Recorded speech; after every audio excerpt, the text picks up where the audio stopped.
SS. Welcome to the ISS. I have you loud but a little broken.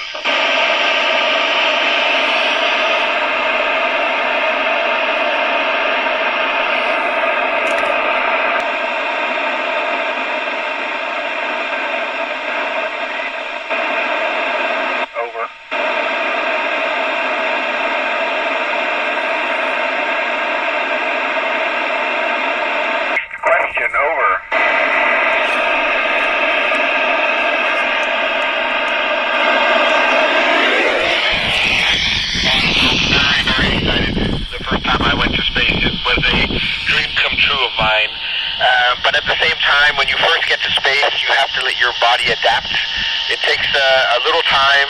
Most astronauts, me included, feel a little bit dizzy, a little bit strange, but it only takes a few hours, sometimes a few days, until you're acclimated to space. Over.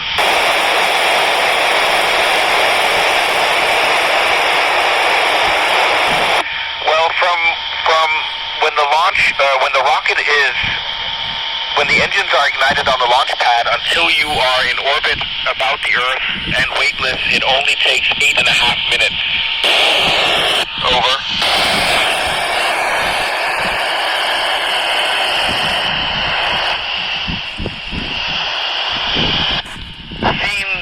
Seeing the Earth from the International Space Station is one of the most incredible sights. You can see our Earth, our planet is so beautiful. And so unique, and you really get a sense of what a special place it is. And the same when you look out at the stars, it's also beautiful to see all the millions, if not billions of stars, but you realize how big the universe is and what a unique place Earth is in the bigger picture. Over.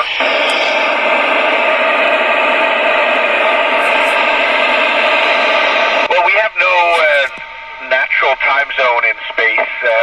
It only takes us 1.5 hours to circle the Earth once, which means that we see 16 sunrises every single day. So we set our watches after Greenwich Mean Time. Over.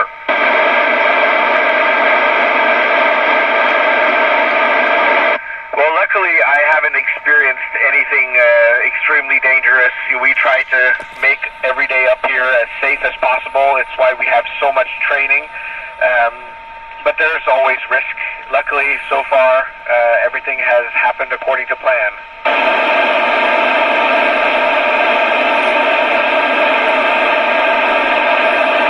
Oh, I love space movies. One of my favorite at the moment is Interstellar. Even though it's a science fiction movie, I love it. It doesn't have to be similar to reality. Over.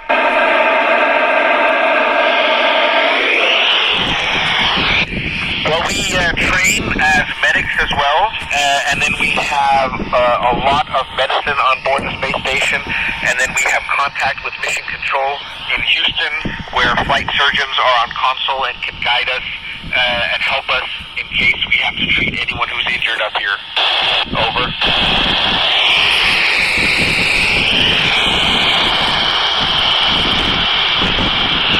Spacewalking is a very big challenge because the risks are increased. You have to ensure that the spacesuit, everything is working on the spacesuit because in the end that's the only thing that's keeping you alive in the vacuum of space. And it's one of the things that we spend most time training for. Over.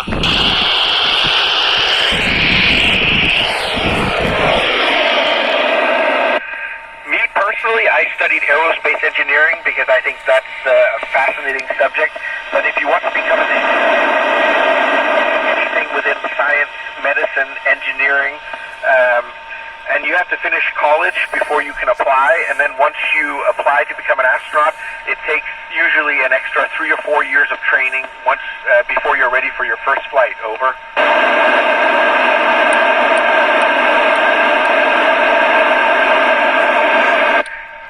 It was a dream of mine to become an astronaut ever since I was 10 or 11 years old, and I I've always thought it was the most exciting job you could have. It's about exploration. It's about understanding the unknown and venturing into the unknown, and I can't imagine anything more exciting than that. Over.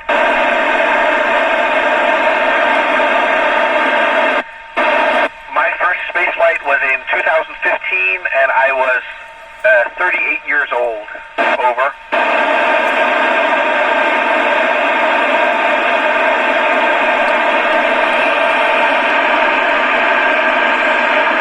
Well, it depends on what you mean by fully leave the Earth. It only takes 8.5 minutes to get up to the internet, or to get into orbit about the Earth. Then it takes anywhere from 6 hours to 30 hours to get to the space station, and about 3 days usually to get to the moon. Over.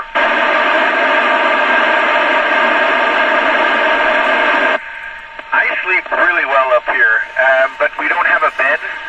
We sleep in a sleeping bag that we tie to the wall so that we don't float off in the middle of the night while we're sleeping. Over.